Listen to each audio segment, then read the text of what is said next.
नमस्कार साथियों। दिल्ली ब्लास्ट के बाद जो तार जुड़े हैं वो पाकिस्तान बेस्ड एक टेररिस्ट ऑर्गेनाइजेशन जैश ए मोहम्मद से निकल कर आए। भारत लगातार ये बात बोलता रहता है, यूनाइटेड नेशन में भी उसने बोला है कि पाकिस्तान टेररिज्म को पनाह देता है, लेकिन पाकिस्तान इस बात को मानने से तैयार नहीं है। लेकिन इस बार पाकिस्तान का इन्वॉल्वमेंट दिल्ली ब्लास्ट से था, इस बात को एक्सेप्ट किया है यहाँ के एक पूर्व प्रधानमंत्री ने। जी हाँ, कोई छोटा मोटा नेता होता तो शायद इस बात को इग्नोर भी कर दिया जाता। ये बात बोली जा रही है यहाँ के एक एक्स प्राइम मिनिस्टर के द्वारा। हम बात कर रहे हैं चौधरी अनवर उल हक की, जो कि भारत के कश्मीर, जिसे पाकिस्तान ने ऑक्यूपाई किया हुआ है, उसका प्रधानमंत्री रह चुका है 2023 से 2025 के बीच में। ये व्यक्ति अपनी पार्लियामेंट में जाता है, पाकिस्तान की भूमि में, पाकिस्तान की सॉइल पर, पाकिस्तान की पार्लियामेंट में खड़े होकर इस बात को बोलता है कि ये जो अटैक हुआ है ये हमारे लोगों ने किया है, और इस बात को खुले तौर पर प्रेज कर रहा है, बोल रहा है कि ये बहुत ही नेक काम है। आगे बढ़ने के पहले मैं चाहती हूं आप ये वीडियो यहां पर देखें। जो स्टेटस को मुझे मिला मैंने उसमें कोई कमी नहीं आने दी। इतना जरूर किया कि नरेंद्र मोदी को भी ललकारा, उसकी पूरी हुकूमत को भी ललकारा, उसकी कीमत भी दी, बोल के ये बात कही कि ये फितना खारिज नहीं है, फितना हिंदुस्तान है। इस खाकसार के पहले जुमले पर ये जुमले तब्दील हुए और रिकॉर्ड ने ये बात सुनी, तारीख ने, कि मैंने ये कहा कश्मीर हाउस में बैठ के कि अगर नहीं बाज आओगे बलूचिस्तान को ब्लीड करने से तो लाल किले से लेकर कश्मीर के जंगलों तक तुम्हें घुस के मारेंगे। और अल्लाह के फजलो करम से इस गुनाहगार के लफ्जों की अल्लाह पाक ने हुर्मत रखी। चंद दिनों बाद हमारी मुसल्लह अफवाज ने, हमारे शाहीनों ने अंदर घुस के मारा, और ऐसा मारा आज तक त्यारों की गिनती पूरी नहीं हुई। तो आपने ध्यान से सुना होगा अगर इस वीडियो में, तो ये बोल रहा है कि भारत अगर बलूचिस्तान में खून बहाता रहा तो हम रेड फोर्ट से लेकर कश्मीर के जंगलों तक मारेंगे। और शुक्र है कि हमारे शाहीनों ने यह काम कर दिखाया है।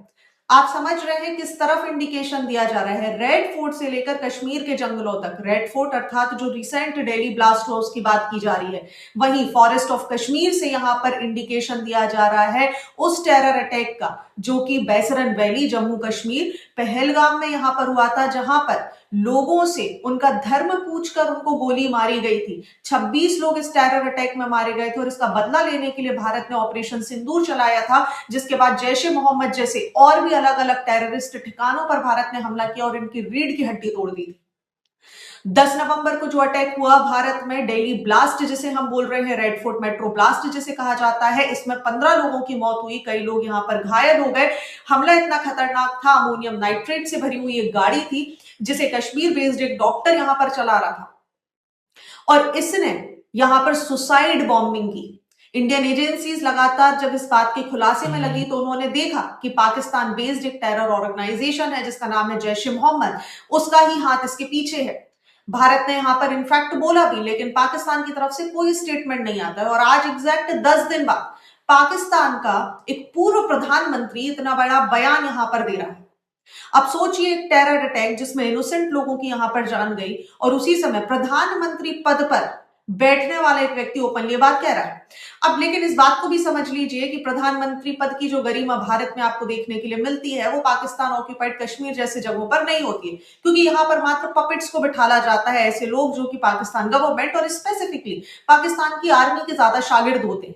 ये वही बात बोलते हैं जो पाकिस्तान की आर्मी को पसंद होती है। ऐसे में प्राइम मिनिस्टर बोलना थोड़ा सा हास्यास्पद ही होता है।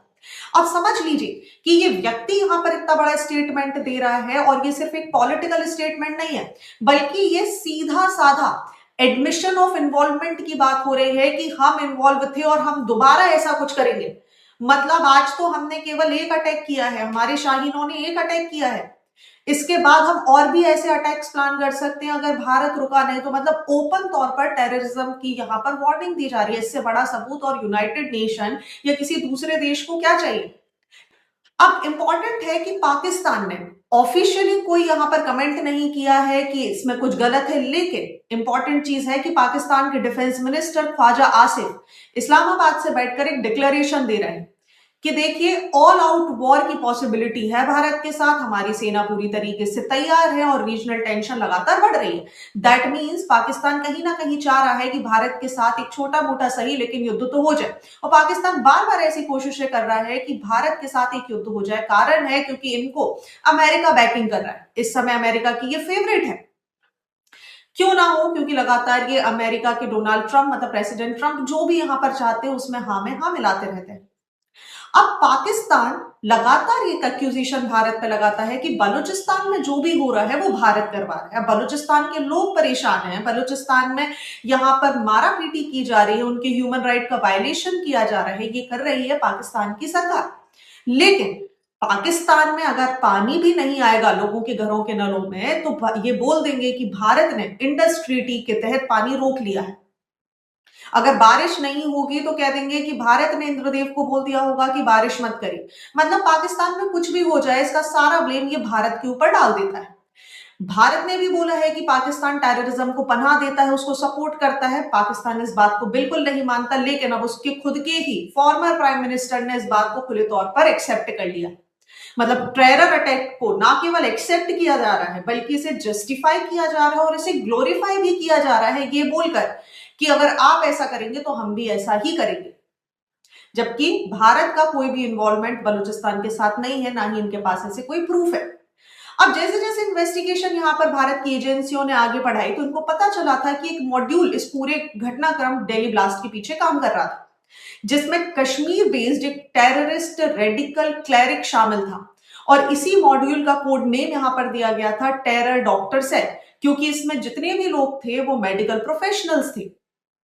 अब ये सारी चीजें इंपॉर्टेंट हो जाती है क्योंकि पाकिस्तान बेस्ड ये टेरर ऑर्गेनाइजेशन ओपन तौर पर अब एक फंडिंग भी चला रहा है। जैश ए मोहम्मद यहां पर बोल रहा है कि हमें 6400 रुपए भारतीय प्राइस में अगर बात करें तो 6400 रुपए और पाकिस्तानी रुपीस में बात करें तो 20,000 रुपए का डोनेशन आप दीजिए जिहादी एक्टिविटीज करने के लिए। और इसके लिए पाकिस्तान बेस्ड एक एप्लीकेशन, एक ट्रांजैक्शन ऐप का इस्तेमाल किया जा रहा है डिजिटल पेमेंट एक्सचेंज के लिए, जिसका नाम है सादा पे।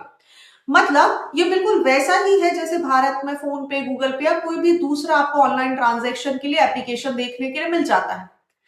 और इनका इस्तेमाल, ऐसी ही एक ऐप है पाकिस्तान में जिसका नाम है सादा पे, उसका इस्तेमाल करके आप टेररिज्म को फंड कर सकते हैं। जैश ए मोहम्मद ने अपनी वुमेन विंग ऑलरेडी यहां पर स्टैब्लिश कर दी है और अब इनके नेता खुले तौर पर इस बात को एक्सेप्ट कर रहे हैं कि ये जो भी किया है वो हमने किया है।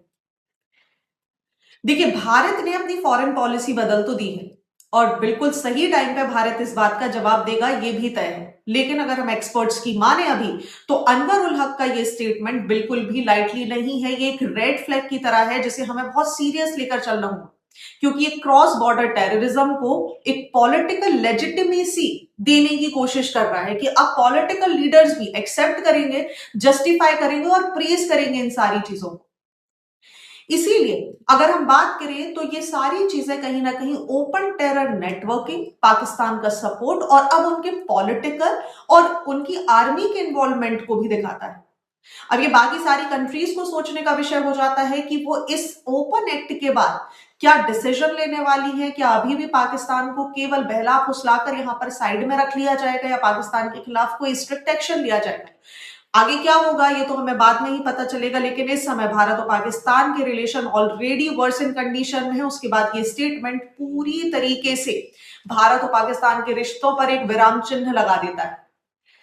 अब आप मुझे कमेंट सेक्शन में बताइएगा कि क्या इंडिया इस पर कोई डिप्लोमेटिक एक्शन लेगा या फिर भारत एक ओपन सैनिक कार्यवाही यहां पर कर सकता है। आप क्या सोचते हैं, आपका क्या विचार है? Do let me know in the comment section. अगर आपको वीडियो इंफॉर्मेटिव लगी है तो do like, share and comment so that मुझे भी इंस्पिरेशन मिलती है ऐसे ही वीडियोस आपके लिए लाने के लिए। मिलते हैं अगले वीडियोस में। Thank you.